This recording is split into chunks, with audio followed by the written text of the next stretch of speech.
주신 하나님 말씀은 예레미야서 33장 1절에서 9절 말씀입니다.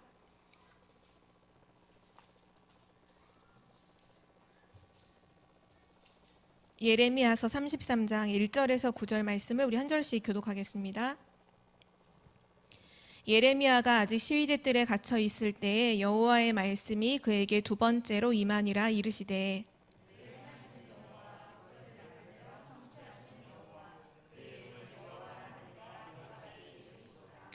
너는 내게 부르짖으라. 내가 내게 응답하겠고 내가 알지 못하는 크고 은밀한 일을 내게 보이리라.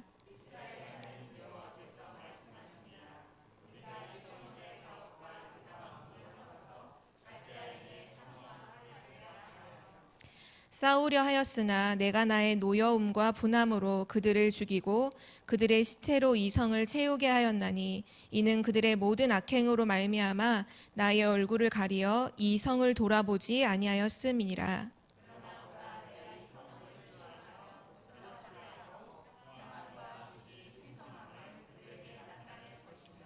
내가 유다의 포로와 이스라엘의 포로를 돌아오게 하여 그들을 처음과 같이 세울 것이며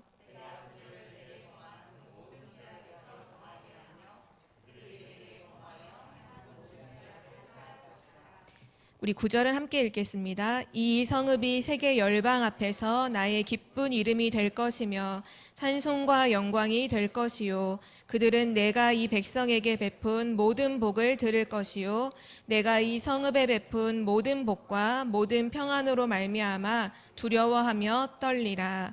아멘. 오늘 말씀의 제목은 힘의 원천이 어디서 오는가입니다.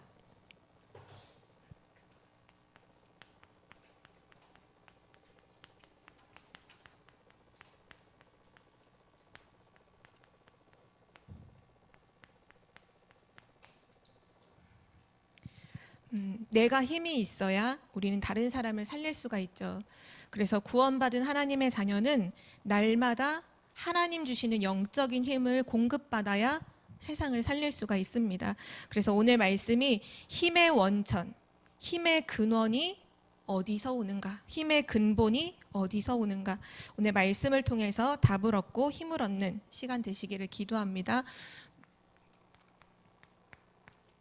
우리는 힘이 있어야 하는데요. 힘이 있으면 분명히 다른 사람도 살리고 그러면서도 이번 주 강단 말씀에도 응답 속에 있었던 다니엘이 중요한 어떤 사건과 위기를 만나잖아요.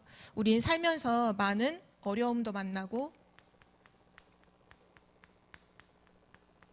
정말 예상치 못한 위기도 만나고 또 많은 사건들을 만나죠.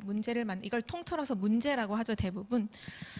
근데 영적인 힘이 있으면 이 모든 것들을 넘어설 수가 있어요. 더 정확하게 말하면 힘이 있으면 어려움이 어려움으로 여겨지지 않아요. 위기가 오면 피하는 것이 아니라 들어가잖아요, 그쪽으로. 다니엘이 사자굴을 피한 것이 아니라 그 안으로 들어가서 그 속에서 하나님 나라를 누리죠. 보좌의 축복을 누리죠. 천군 천사가 파송되는 보좌의 축복을 누리죠. 그러기 위해서 정말 중요한 거는 힘이 있어야 돼요.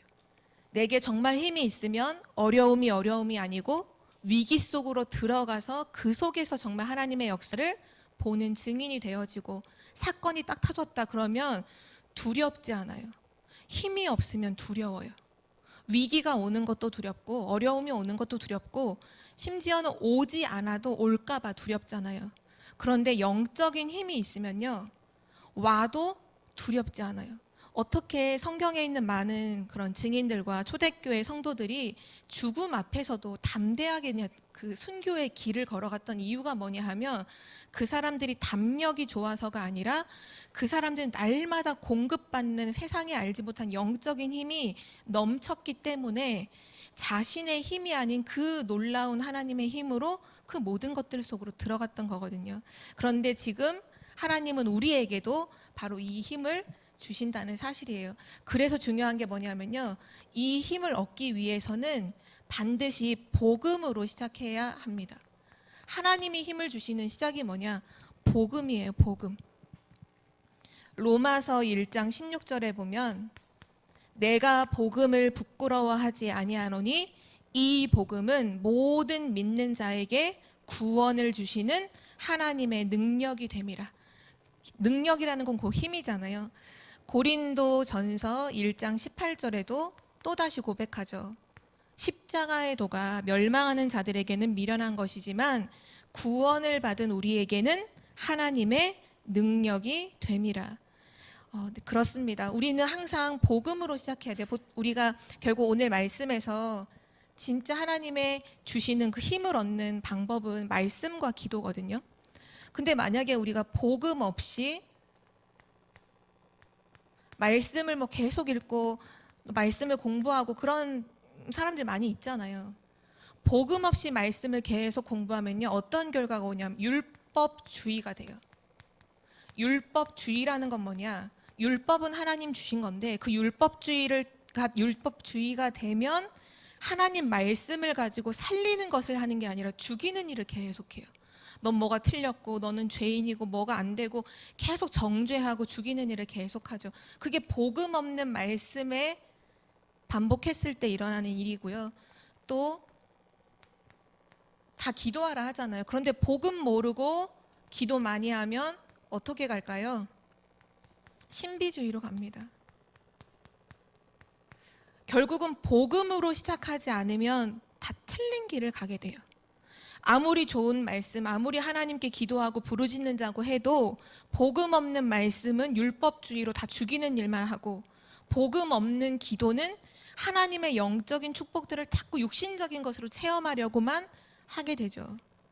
또 우리가 복음을 가지고 딱 생각하는 걸 묵상이라 하잖아요. 그러면 하나님의 뜻과 딱 맞게 되지만 복음 없이 자꾸 생각을 깊이 한다. 그럼 어떻게 될까요? 불신앙으로 가게 됩니다. 반드시 복음 없는 생각은요, 그 끝이 뭐로 결론 나느냐? 불신앙을 하게 돼. 안 된다는 거예요. 생각해 봤는데 안 된다는 거죠. 성경에도 많은 사람들이 했던 많은 불신앙의 말들이 어디서 나왔나요? 다 자기 생각 속에서 나온 거잖아요. 공부하고 똑똑하고 배웠다 하는 사람들이 더 불신앙할 수밖에 없는 게 뭐냐 하면 복음 없는 생각을 깊이 하면요, 결국 불신앙으로 가거든요. 그런데 만약에 진짜 복음을 가지고 있는, 생명을 가지고 있는 자가 말씀을 붙잡고 매일 말씀을 묵상하고 또 깊은 기도 속으로 들어간다면 어떻게 될까요? 세상을 살리는 능력을 얻게 됩니다. 그게 하나님이 주신 약속이죠. 그래서 우리는 날마다 복음으로 시작해야 되고요. 이제 복음으로 시작했다면 가장 중요한 건 뭐냐면 이 영적인 힘을 지속하는 거예요. 어제 영적인 힘을 얻었던 걸 가지고 오늘을 사는 게 아니라 날마다 주시는 영적인 힘을 우리는 얻어야 하죠. 그래서 모든 구원받은, 특별히 이제 새가족들은 진짜 영적인 힘 얻으셔야 돼요. 능력, 하나님 주시는 힘을 진짜로 얻어야 돼요. 그리고 특히 전도자들, 생명을 살리는 전도자들은 정말 큰 하나님의 능력을 얻어야 되고요. 렘넌트들, 절대 자기 힘으로 공부하면 안 돼요. 하나님 주시는 힘으로 학업할 수 있어야 되고요. 또 렘넌트를 키우는 사람들이죠. 부모님들, 렘넌트 키우는 부모님들, 그리고 렘넌트를 키우는 교사들은 반드시 지속적인 영적인 힘을 얻어야만 살릴 수가 있어요. 내가 지속적인 영적인 힘을 얻지 못하면요, 렘넌트 키울 수 없어요. 렘넌트를 오히려 언약으로 키우기보다는 상처로 키울 수밖에 없거든요. 내가 갖고 있는 생각과 고정관념 속에서 죽이는 말을 할 수밖에 없죠. 내가 그렇게 하고 싶어서 그런 게 아니라 원인이 뭐냐? 영적인 힘이 없어서 그래요.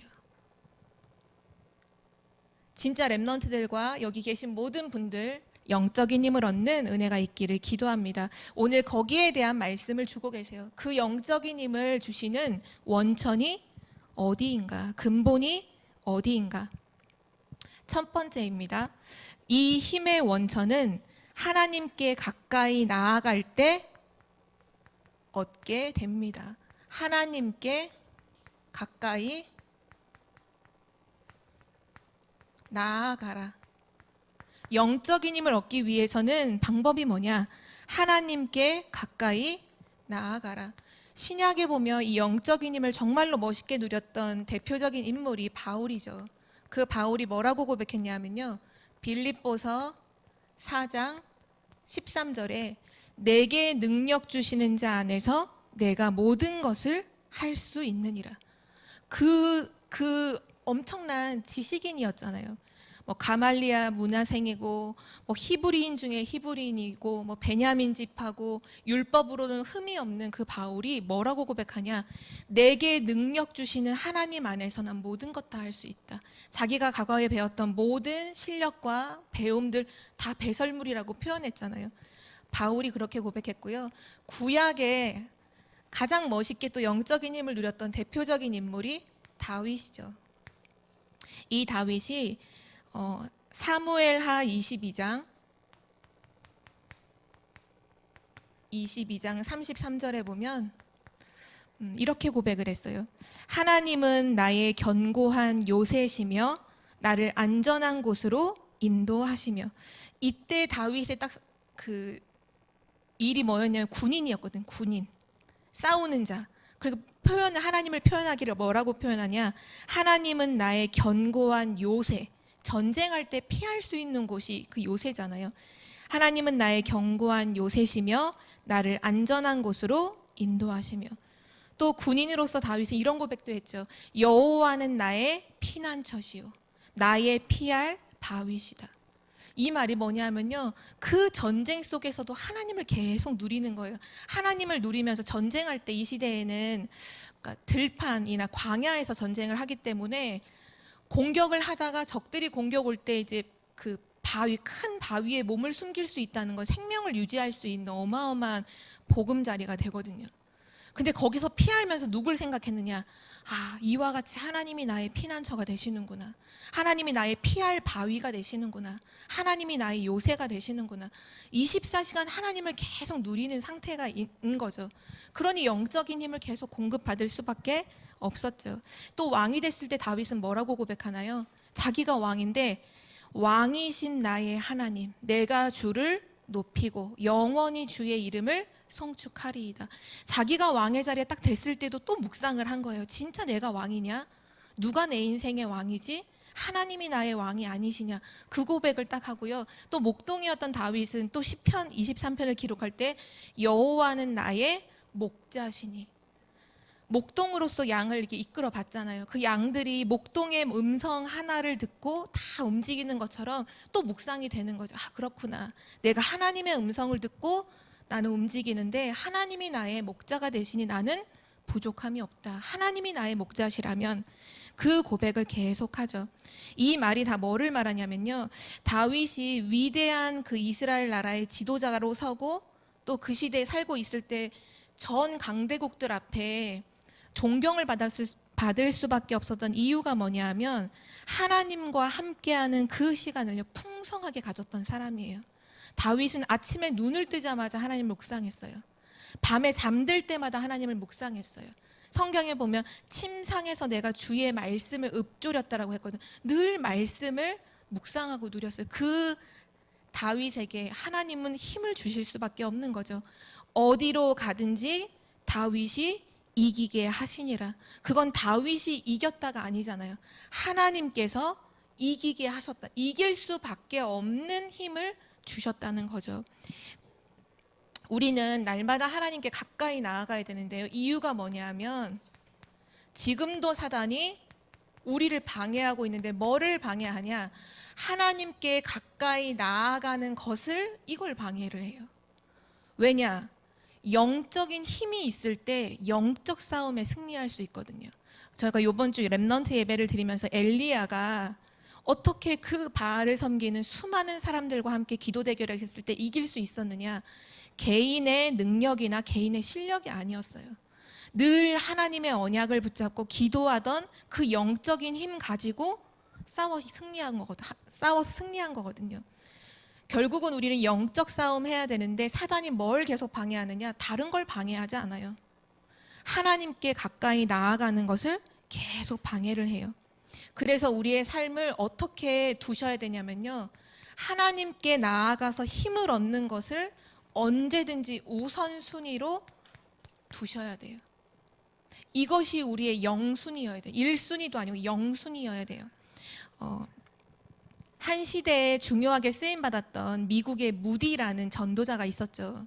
그 무디 목사님을 통해서 전 세계의 복음 운동이 참 많이 일어났어요. 얼마나 바빴는지 막 진짜 정신 없을 정도로 막 여기저기 메시지를 증거하시러 다녔죠. 그때 그 무디 목사님이 했던 유명한 말 중에 이 말이 있어요. 너무 많이 초청을 받는 거예요. 여기 교회, 저기 교회 막해서 강연을 해달라. 여기 뭐 100만 명이 모여 있는 데서 뭐 메시지를 전해달라.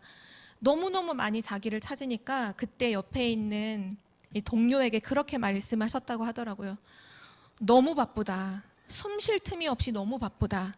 기도하는 시간을 1시간 늘려야겠다. 이렇게 말씀하셨거든요. 우린 보통 바쁘면 어떻게 하죠? 줄이잖아요. 기도하는 시간 줄이고 뭐 기도 수첩하던 시간 30분을 5분으로 단축하고 우린 그리 줄여버리잖아요. 무디 목사님은 어떻게 생각했냐? 너무 바쁘다는 거예요. 지금 일이 너무 많다는 거예요. 기도하는 시간을 늘려야겠다. 왜냐?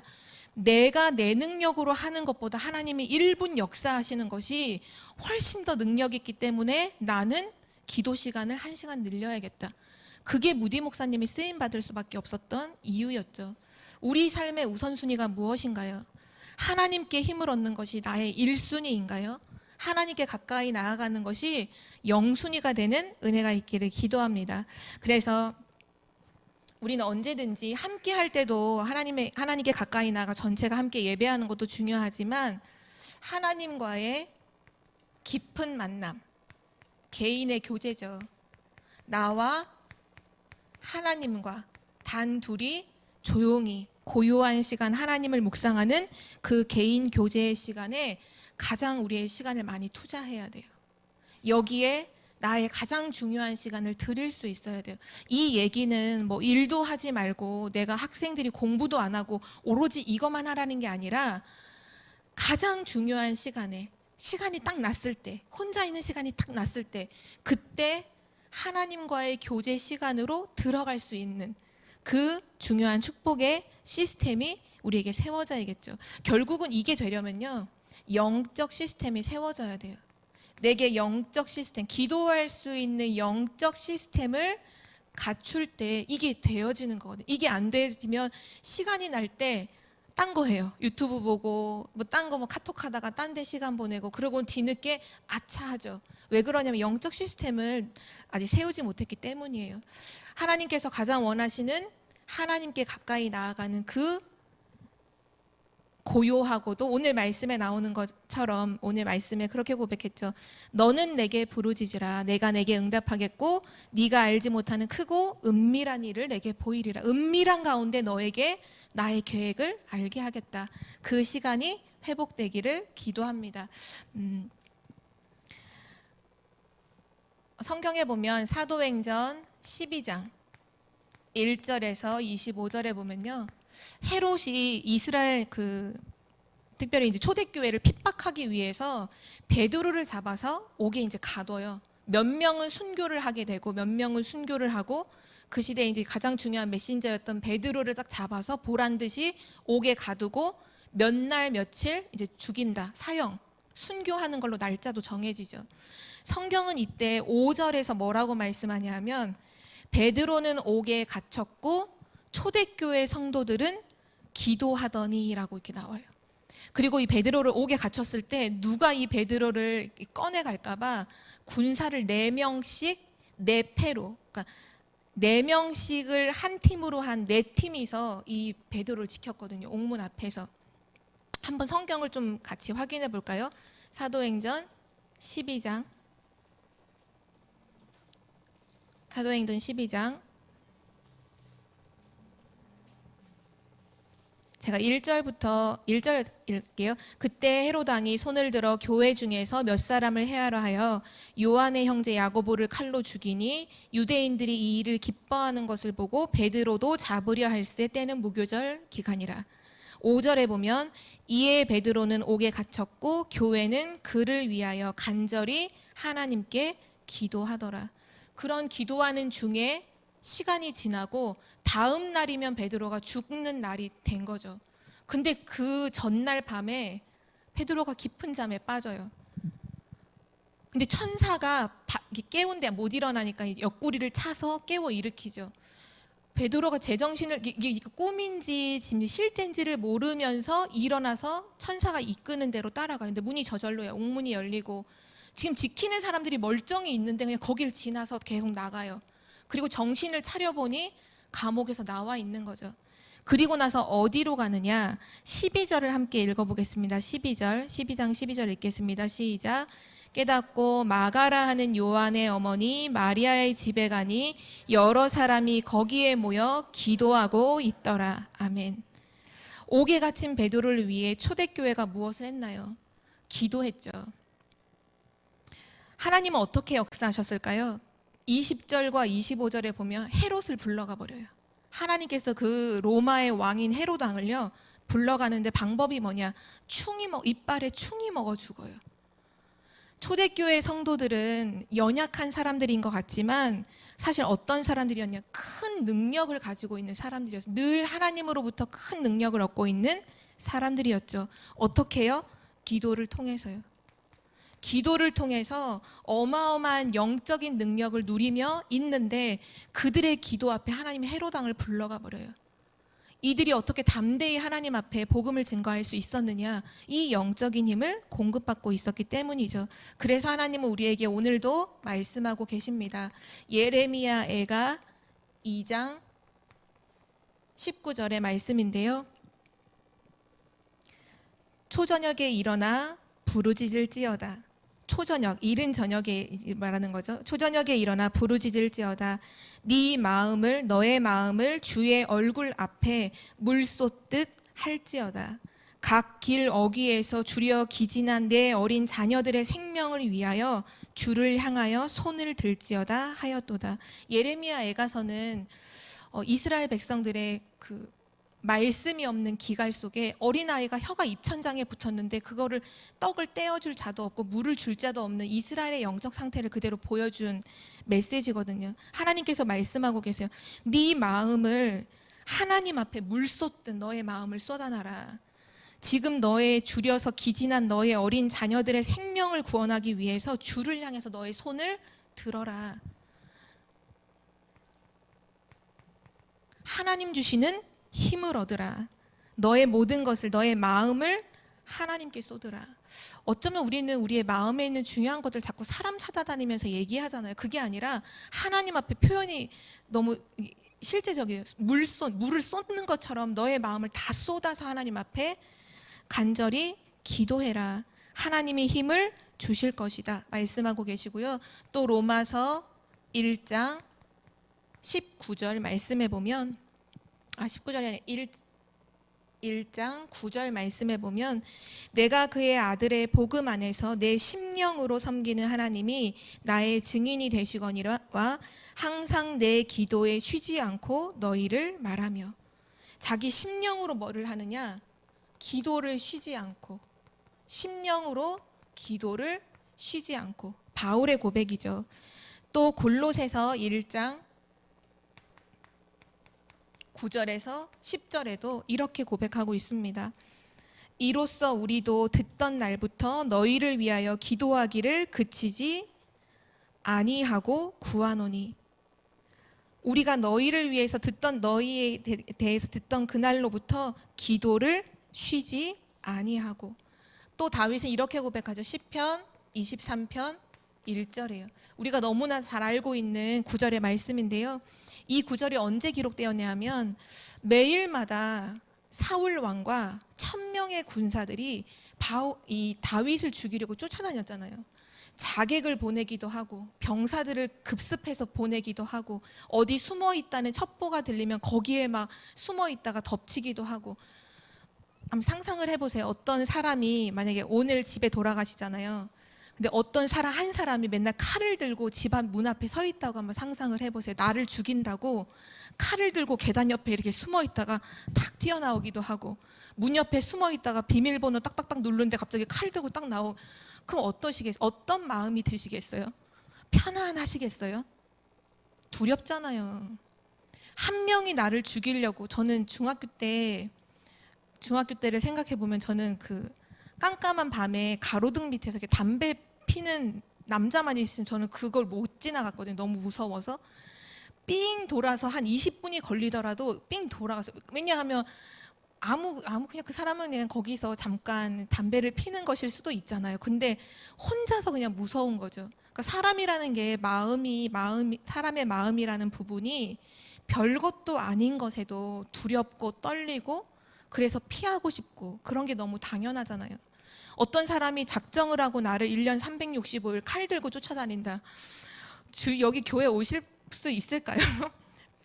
창문으로 막 엿보다가 두려워서. 근데 다윗은요, 뭐라고 고백하냐면 여호와는 나의 목자시니 내가 부족함이 없으리로다. 왕궁에서 포도송이 따먹으면서 쓴 시가 아니잖아요. 그 굴에 숨어 있으면서, 그 자기를 쫓아오는 그 군사들을 피해서 굴에 숨어 있는데 이 고백을 하거든요. 어떻게 이게 가능할까요? 하나님 주신 이 힘이 그 어떤 문제도 두렵지 않게 만드는 거예요. 그 사람들이 나를 쫓아오더라도 내 생명은 하나님의 손에 있다. 하나님은 지금 나와 함께 하신다. 그거를 너무나 믿은 거예요. 그냥 믿는 정도도 아니고 하나님의 은혜를 주시니까 믿어지는 거죠. 그게 너무나 믿어지니까 죽음 앞인데 평안하게 되는 거죠. 정말 이런 은혜가 날마다 하나님께 가까이 나아가 이런 은혜가 우리에게 회복되기를 기도합니다. 마지막 오늘 우리 읽었던 예레미야서 33장 3절에도 그 말씀을 우리에게 동일하게 하고 계시죠. 너는 내게 부르짖으라. 기도하라는 거잖아요. 너는 내게 부르짖으라. 내가 너에게 응답하겠고 너가 알지 못하는 크고 은밀한 일을 너에게 보여주겠다. 매일마다 뭐 하느냐? 하나님께 부르짖어라. 너에게 내가 응답하겠다. 하나님이 약속하셨잖아. 내가 너에게 응답할게. 너는 내게 부르짖으라. 크고 은밀한 일을 너에게 보이리라. 이것이 구원받은 우리 하나님 자녀에게만 있는 바로 기도의 비밀입니다. 매일마다 기도를 통해서 하나님 주시는 힘을 공급받는 그런 증인들 되시길 기도합니다. 두 번째로 힘의 원천을 어디서 얻는가? 말씀 앞으로 나아가라. 하나님의 말씀을 통해서 우리는 힘을 얻죠. 말씀 앞으로 나아가라. 디모데후서 3장 16절에서 17절에 보면 모든 성경은 하나님의 감동으로 된 것으로 교훈과 책망과 바르게 함과 의로 교육하기에 유익하니 이는 하나님의 사람으로 온전하게 하며 모든 선한 일을 행할 능력을 갖추게 하려 함이라. 모든 능력이 어디서부터 갖추어지느냐? 하나님의 말씀. 하나님의 말씀, 성경을 통해서 이 응답을 누리게 되고요. 또 히브리서 4장 12절에서 13절 말씀이죠. 하나님의 말씀은 살아있고 활력이 있다. 말씀의 생명력. 하나님의 말씀은 살아있는 말씀임을 우리에게 말씀해주고 계시고요. 또 이사야서 40장 8절에 풀은 마르고 꽃은 시드나 우리 하나님의 말씀은 영원히 서리라 하라.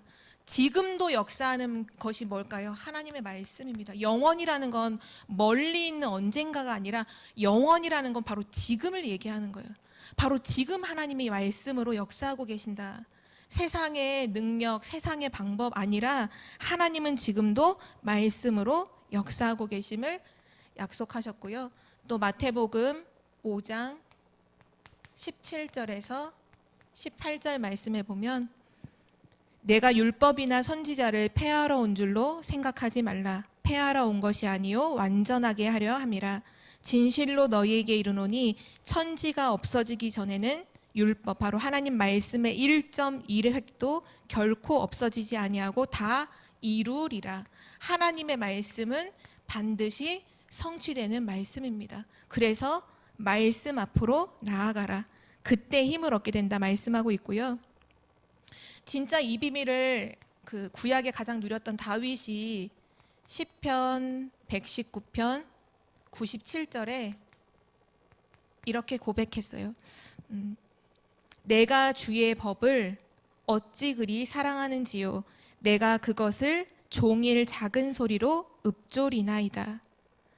이전의 성경에는 뭐라고 말씀했냐 하면 내가 그것을 읊조린다는 말로 안 하고 종일 묵상하나이다. 그러니까 읊조린다는 것과 묵상이 같은 의미인 거죠.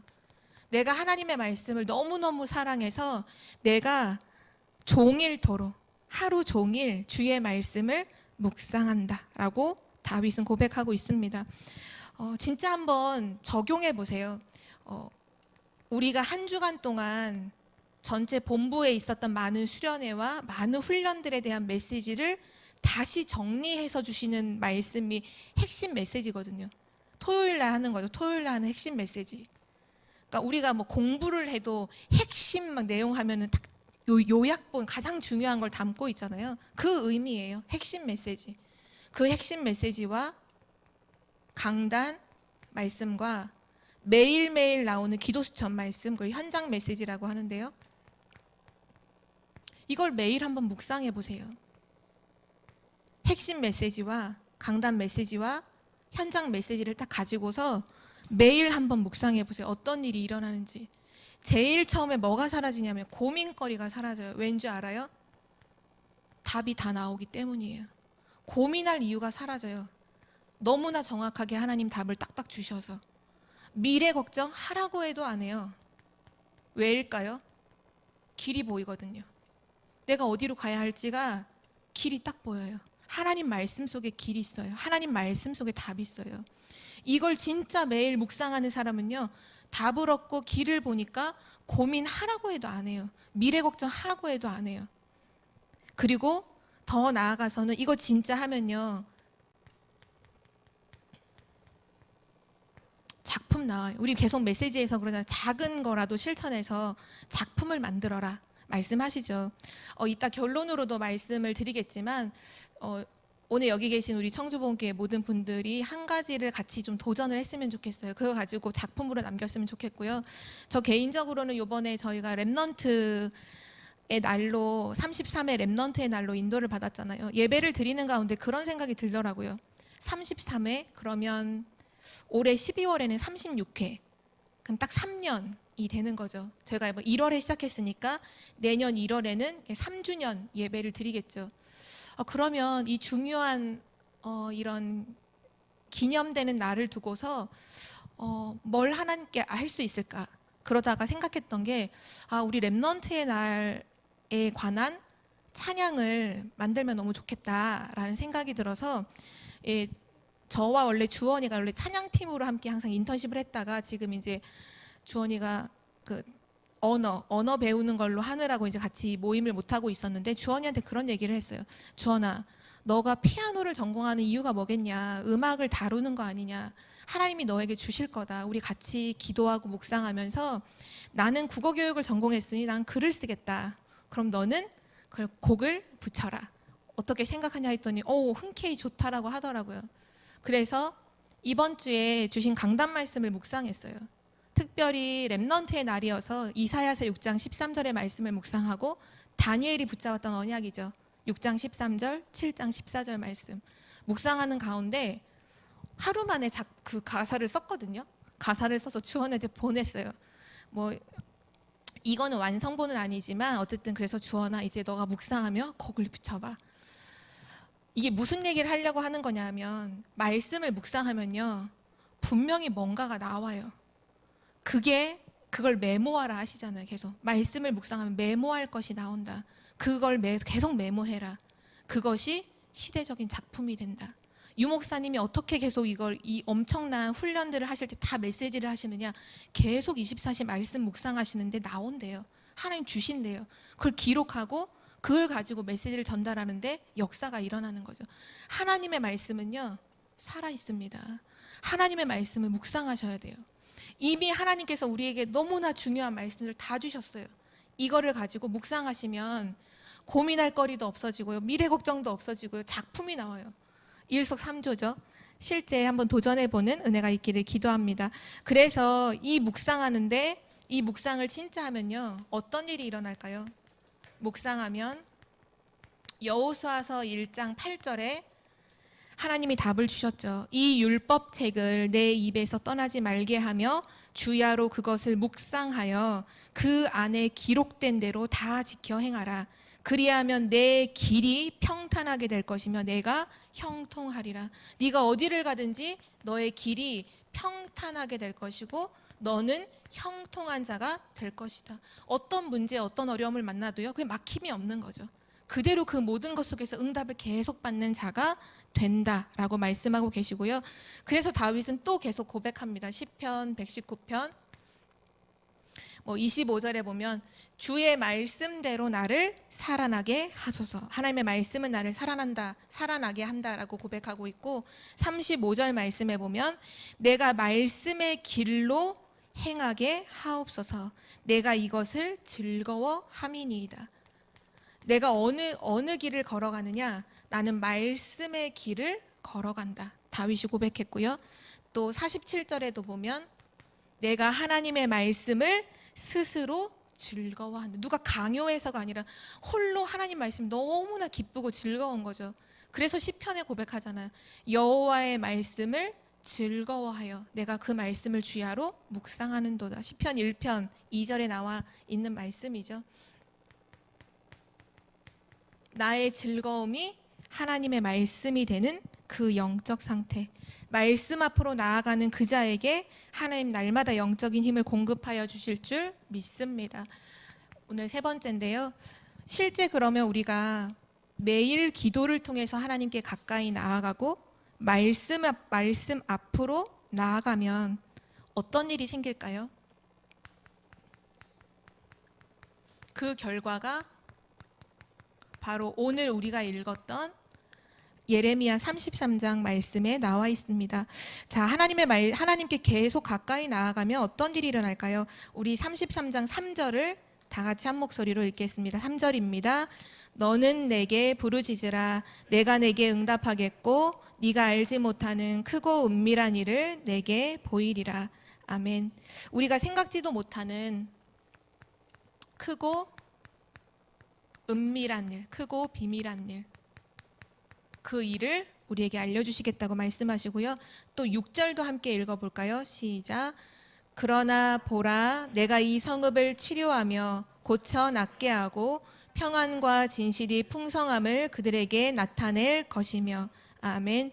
치료의 능력, 하나님의 치료의 능력으로 역사하심이 보이게 되고요. 또 7절도 함께 읽어볼까요? 시작.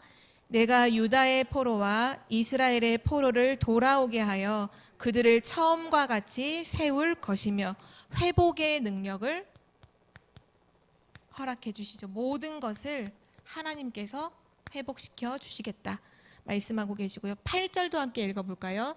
내가 그들을 내게 범한 그 모든 죄악에서 정하게 하며 그들이 내게 범하며 행한 모든 죄악을 사할 것이라.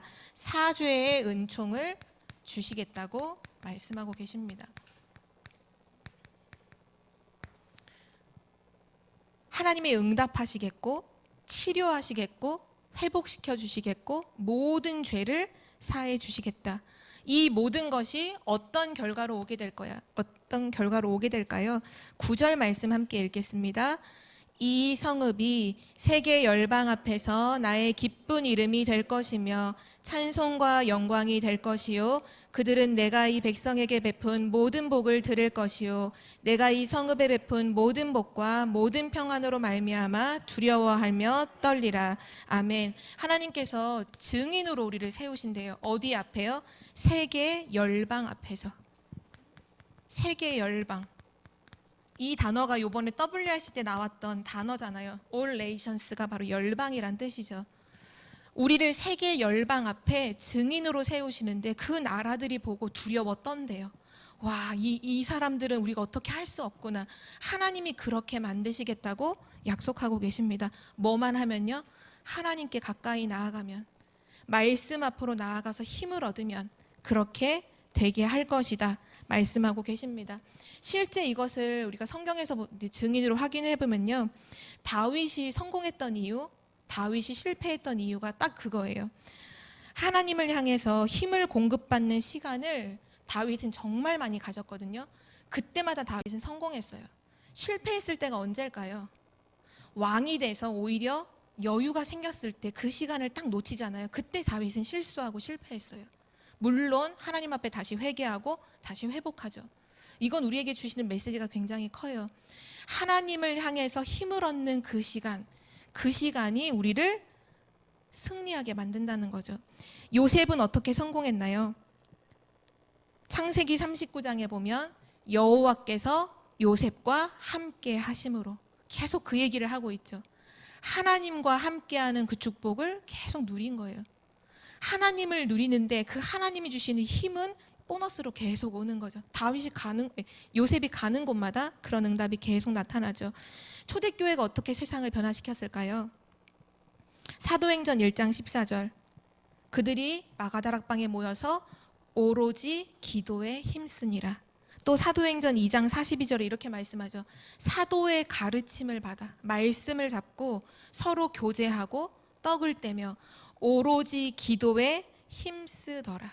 동일한 말씀을 계속하고 있어요. 이것이 초대교회가 세상을 변화시켰던 바로 이유입니다. 오늘 결론인데요.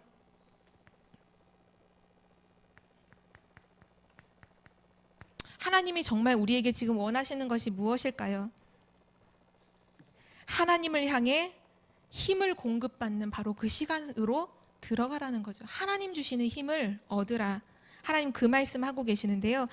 실제 결국은 한 가지예요. 하나님께 집중하는 것입니다. 하나님께 집중하면 하나님 주시는 힘을 얻게 되죠. 아까 제가 핵심 메시지를 잠깐 언급을 했는데요. 이번 주 핵심 메시지 때 제목이 모든 것을 가진 자라는 뜻이었어요. 그리스도 안에 있는 자는 모든 것을 가진 자다라고 말씀하시면서 지금 전체 메시지의 흐름이 계속 말씀을 편집해라, 이 말씀이 계속 나오잖아요. 근데 이걸 이제는 글자로는 이제 이해를 다들 하셨을 거예요. 아, 말씀을 편집해야겠다라는 걸 아실 거예요. 근데 이걸 구체적으로 어떻게 해야 될지를 모르시는 분들이 많은데 이번 핵심 메시지 서론에서 구체적인 것을 말씀해 주셨거든요. 그거를 함께 도전해 봤으면 좋겠어요. 그게 뭐냐 하면요, 우리 다락방 교재 중에 처음 복음을 듣고 영접한 사람들에게 하는 다락방 교재가 복음 편지거든요. 이 복음 편지가 10가지 만남으로 되어 있어요. 10과로 되어 있죠. 왜 인간은 행복이 없는가? 왜 인간은 하나님 만날 수 없는가? 어떻게 하나님 만날 수 있는가? 왜 예수만이 길이 되는가? 쭉 이게 10과까지 나와 있는데요. 목사님께서 이렇게 말씀해 주셨어요. 복음 편지를 각자 읽고, 그 문서로 되어 있잖아요. 그거를 읽고 거기에 보면 성구가 나오고 성경 구절이 나오거든요. 성경 구절. 이게 정말 좋은 게 뭐냐면요, 복음 편지 안에 담겨 있는 성경 구절은 다 복음 성구가 다 담겨 있어요. 이거를 이제 뽑으래요. 성경 구절을 각자가 읽으면서 아, 이거 중요한 구절인 것 같다 하면 그걸 우선 뽑으세요. 구절을. 그리고 나서 뭐 하시느냐, 이 뽑은 성경 구절을 노트를 하나 준비하셔서 다 쓰세요.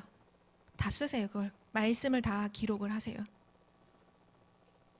여기까지 하는데 좀 어느 정도의 그 시간들이 걸리겠죠. 어떤 분은 뭐 하루 만에는 제가 못할 것 같고, 하루 만에는 못할 것 같고, 뭐 하루에 한 과 정도, 내가 밤에 1시간 정도 여기를 집중해 보겠다, 뭐 그렇게 하셔도 되고, 나는 그 정도도 시간이 없다 하면 나는 일주일에 복음 편지 1과 하나를 천천히 보고 천천히 찾고 쓰겠다, 뭐 하셔도 상관없어요. 그러나 읽고 성경 구절을 뽑아서 기록을 하신 다음에 그 다음에 뭐를 하시느냐, 그 기록이 다 끝나면 뭐 일과만 하고 뭐 하셔도 돼요.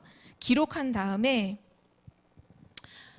장소를 가셔요. 조용한 장소를 가시라고 성경에, 그때 목사님은 정원으로 가라고 하시더라고요. 약간 정원이나 뭐 호수나 뭔가 조용히 이렇게 자연이 있는 곳 있잖아요. 우리 집에는 없다 그러면 집에 있는 이 화초 있는 곳이라도 가세요. 화초 있는 곳 옆에서라도 가셔서 거기서 뭐 하시느냐, 이 기록된 성구를 가지고요 깊이 묵상하시라고. 그 대신 그냥 하지 마시고 천천히 호흡하면서 깊은 호흡과 함께 이 말씀을 묵상해라. 3일만 해봐라. 이 말씀하셔서 3일만 한번 해봐라.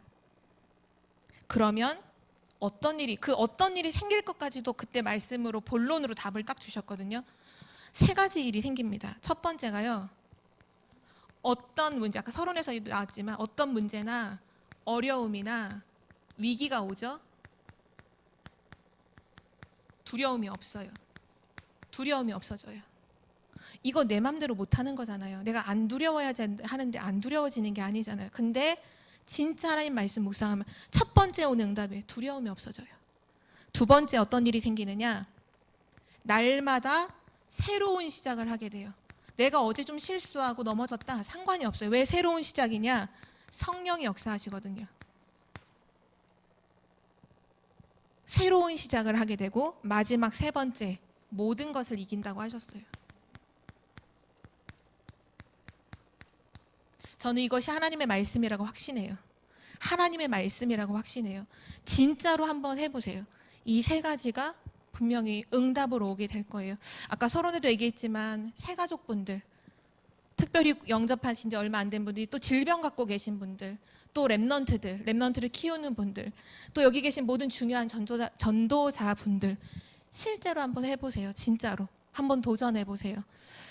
하나님께 가까이 나아갈 때, 하나님의 말씀 앞으로 나아갈 때 하나님이 시대 살릴 응답을 주실 줄 믿습니다. 내가 힘을 얻어야 다른 사람 살릴 수 있습니다. 내가 힘을 얻어야 가정 살릴 수 있어요. 가족들을 어떻게 내가 힘을 얻어야 가족을 살릴 수 있어요. 교회도 내가 힘을 얻어야 살릴 수 있어요. 현장도, 후대도, 시대와 전 세계 237도요. 힘을 얻으면 살릴 수 있어요. 그 증인들이 바로 성경에 있는 증인들, 초대교회 성도들이죠. 우리 청주복음교회 모든 성도님들이 말씀을 통해서 최고의 영적 힘 얻기를 기도드립니다. 하나님 감사합니다. 오늘도 예레미야서 33장의 말씀을 통해서 하나님께 부르짖으라. 기도할 때 내가 응답하겠고 네가 알지 못하는 크고 은밀한 일을 보이고 모든 것을 치유하고 회복시켜 237 세계 열방 앞에 증인으로 세우겠다. 언약하신 하나님 감사드립니다.